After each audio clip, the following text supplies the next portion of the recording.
વડોદરાના Panigate police station બ્લોકઅપના ટોયલેટમાં આરોપીને હુડીની દોરીની બારી સાથે બાંધીને ગળાફાંસો ખાઈને આપઘાત કરી લેતા પરિવારે પોલીસ સામે આક્ષેપ કર્યા છે. હાલ પોલીસે મૃતદેહને પેનલ પોસ્ટમોર્ટમ માટે સયાજી હોસ્પિટલમાં ખસેડાયો છે. વડોદરા જીવનગર વુડાના મકાનમાં રહેતા રમેશ વસાવા નામના શખ્સની પત્નીએ તેના વિરુદ્ધ ગઈકાલે 20 જાન્યુઆરીએ અરજી કરી હતી.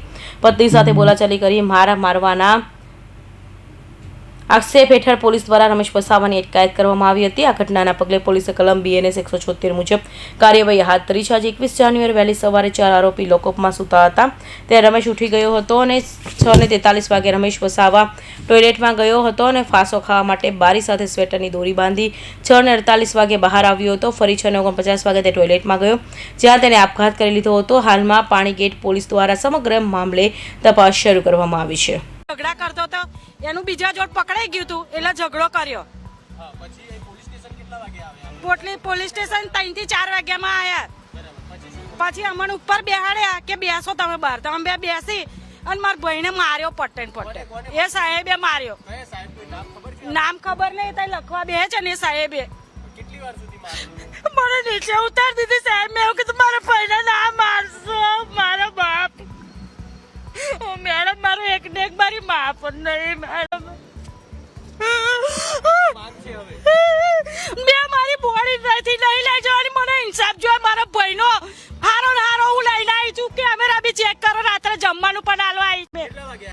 આજે વહેલી સવારે 6 વાગ્યાની આસપાસ 6:15 આસપાસ તેઓ જે લોકઅપ છે લોકઅપના વોશરૂમમાં જઈને એમણે જે સ્વેટર હુડી પહેર્યું હતું એ હુડીની દોરીથી ગળે ફાંસો ખાધો છે.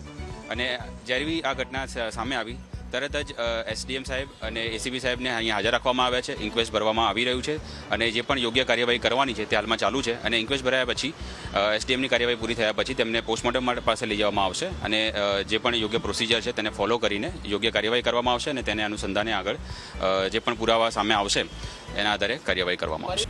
વકીલ જીતેન્દ્ર ચાંદવાનીએ જણાવ્યું કે સુપ્રીમ કોર્ટ અને કાયદાના સ્પષ્ટ નિર્દેશો કે જ્યારે ફેમિલી મેટર્સ, બિઝનેસ મેટર્સ કે આવા અન્ય સિવિલ પ્રકારના કિસ્સાઓ હોય ત્યારે સૌથી પહેલાં પ્રાથમિક તપાસ થવી જોઈએ. જો તપાસમાં કોઈ કોઝિનેબલ ગુનો જણાય તો જ FIR નોંધી ધરપકડ કરી શકાય.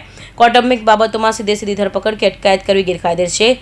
ગઈકાલે પોલીસ દ્વારા આરોપીને પટ્ટે મારવામાં આવ્યો. પરિવારના આક્ષેપ પર DCPએ જણાવ્યું હતું કે હાલમાં SDM સાહેબ અને ACP સાહેબની હાજરીમાં શરીરનું પંચનામું થઈ રહ્યું છે. જો કોઈ પણ પ્રકારના મારના નિશાન હશે તો તે પોસ્ટમોર્ટમ રિપોર્ટમાં અને તપાસમાં સામે આવશે. કૌશિક પટેલનો report, Hind TV news, Surat.